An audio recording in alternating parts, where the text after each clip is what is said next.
jeudi 14 décembre.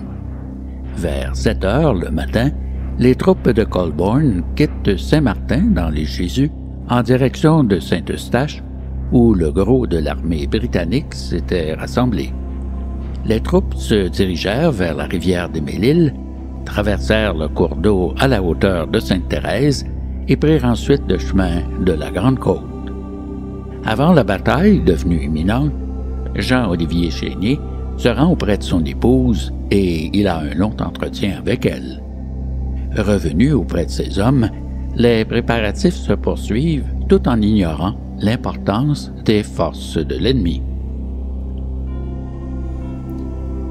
Par un froid glacial et dans 2 travées enneigées, les soldats marchent 2 par 2, vêtus de leur fameux habit rouge et portant fusil à l'épaule. Les volontaires de Maximilien Globensky, nouveau seigneur des Mille-Îles en raison de son mariage avec Elmire Lambert-Dumont, prennent un raccourci plutôt périlleux vers Saint-Eustache. Vers 11h15, les patriotes aperçoivent des hommes armés en face de l'église, de l'autre côté de la rivière.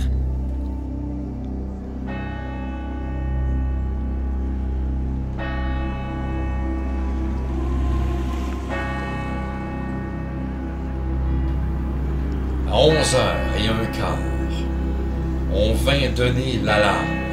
C'était la 3e alarme depuis quelques jours. Aussitôt, tout le village fut en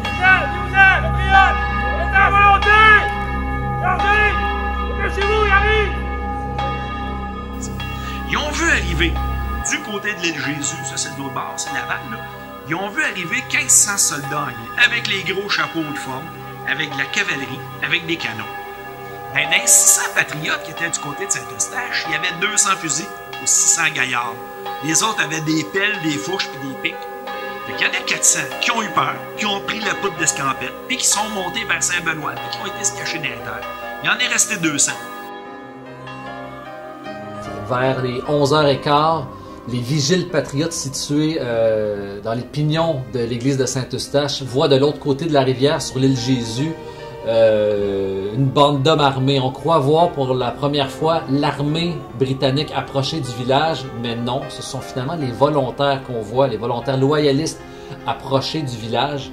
À ce moment-là, croyant faire face à l'armée, Giraud et Chénier vont envoyer une délégation d'environ 150 à 300 hommes armés pour aller les attaquer l'autre bord de la rivière. Finalement, sur environ 1 kilomètre arrive le gros des troupes de l'armée du général John Colborne sur le chemin de la Grande-Côte à Saint-Eustache. Giraud quitte inopinément, puis Chénier va demeurer seul leader patriote pour gérer les insurgés sur le champ de bataille. On va placer des hommes armés dans l'église de Saint-Eustache, mais aussi dans le presbytère, dans le couvent et aussi dans la maison seigneuriale de la famille Dumont, qui forment ensemble les principales fortifications, si on peut dire, durant la bataille de Saint-Eustache. Donc, il n'y a pas à proprement parler de fortification, si on peut dire, mais bien des principales maisons qui forment la place publique du village. L'armée va prendre quelques minutes, voire 1 heure pour, en quelque sorte, scinder le village. On va circonscrire les patriotes au centre du village. On va commencer à canonner le village, puis à resserrer l'étau sur la place publique du village. Chénier lui-même se retrouve dans l'église avec, on pense, 60 à 70 patriotes. La moitié sont armés de fusils, les autres de quelconque instrument oratoire. Alors, on va incendier le presbytère, puis la maison seigneuriale, ensuite le couvent, puis finalement l'église de Saint-Eustache. 14 décembre 1837 à Saint-Eustache, Chénier et sa gang, dans l'église ils se cachent. Pas assez de fusils pour combler les mains de ses amis. On ramassera ceux qui tomberont sous le feu de la cavalerie. Allez, patriotes! Suivez-moi! J'entends tout près des cris et des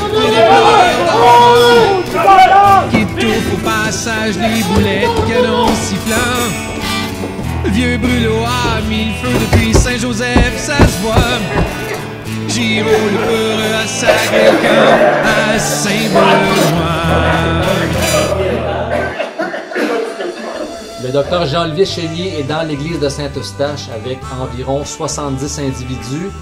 Certains ont été rentrés à l'intérieur de gré, certains de force.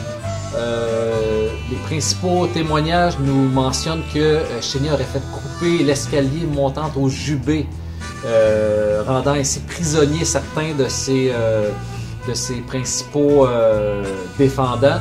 Donc certains sont armés, certains ne le sont pas. Alors l'armée est tout autour de l'église de Saint-Eustache. Certains généraux britanniques vont se positionner derrière l'église, moins défendus à cet endroit-là, pour rentrer par la sacristie. On va échanger même des coups de feu à l'intérieur de l'église avec ces principaux soldats-là.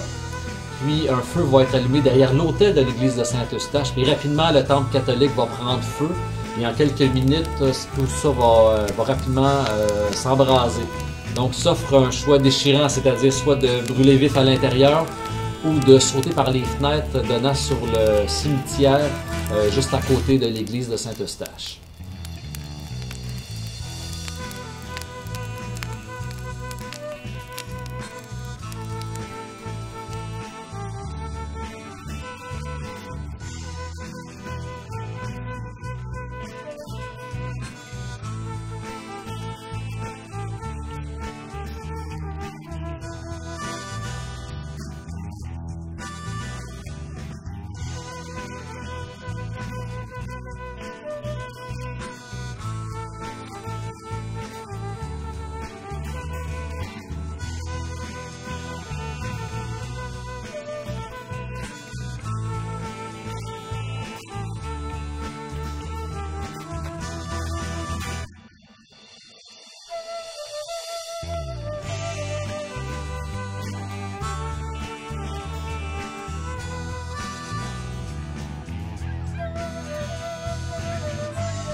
En fin d'après-midi, le docteur Jean-Olivier Chénier va réunir ses principaux lieutenants, puis va sauter par une des fenêtres donnant sur le cimetière entre l'église et le couvent de Saint-Eustache.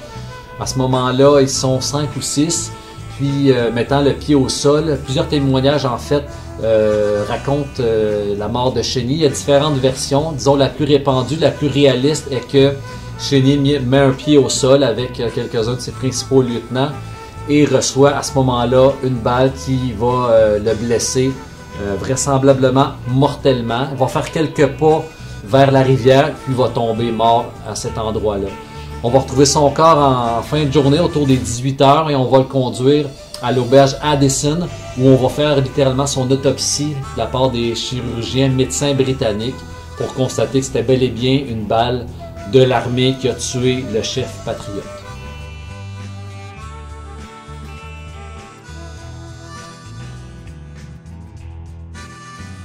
Les soldats anglais ont mis le feu à l'église. Là, ils se sont fait tirer, les patriotes, quand ils sautaient par les fenêtres parce que l'église était en train de brûler. Ça, c'est résumé assez vite. Évidemment, les Anglais, on dit les Anglais, mais c'était des Britanniques, là. Mais les Britanniques, eux autres, ont mis le feu au village de Saint-Eustache. Ils ont quasiment tout brûlé, sauf quelques maisons de pierre d'anglophones. Un drôle de hasard. Puis évidemment, Colborne, lui, a dormi dans une belle maison de pierre au chaud, là, ben tranquille, la nuit du 14 décembre.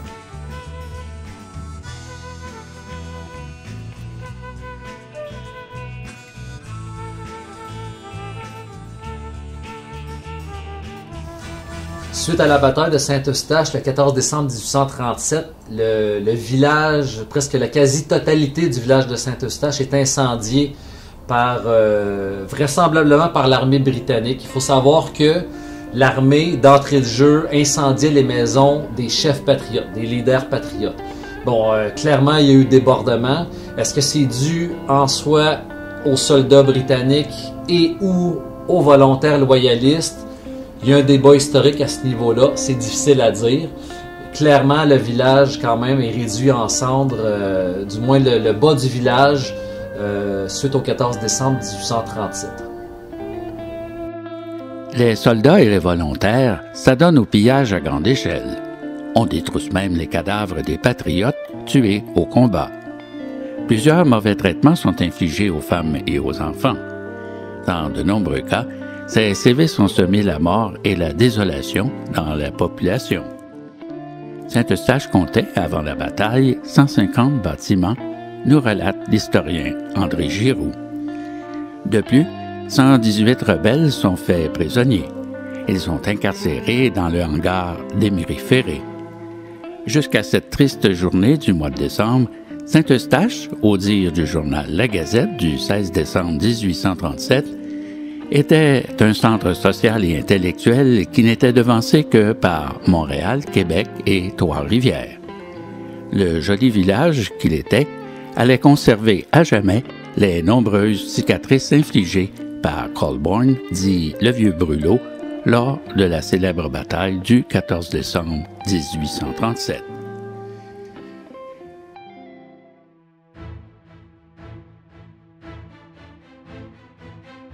À 4h30, les troupes avaient pris pleine possession du village.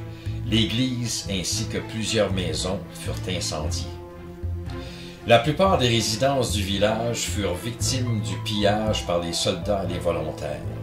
Le total de patriotes morts au combat s'élève à 70 et une quinzaine de blessés, tandis que du côté des Britanniques, 3 morts et 6 blessés. Presque tous ceux qui ont été tués étaient des habitants de Sainte-Scolastique et de Saint-Jérôme. Les blessés, tant patriotes que britanniques, sont amenés dans l'auberge Addison, transformée pour l'occasion en hôpital. De plus, 118 rebelles sont faits prisonniers. Chénier laissait une femme et une petite fille qui ne vivra que quelque temps après sa mort. D'autres membres de sa famille survivaient à Chénier. Un frère, Victor, qui habitait Longueuil, près de Montréal, 2 sœurs qui résideront à Montebello, et un cousin, Félix, jeune notaire aussi établi à Saint-Eustache et mêlé aux événements de 1837-1838. Paraît qu'à l'an 2000, les temps ont changé. On boira de la bière derrière le moulin Légaré, en racontant l'histoire d'un patriote errant qui se promène sa rivière du Chêne en s'écriant.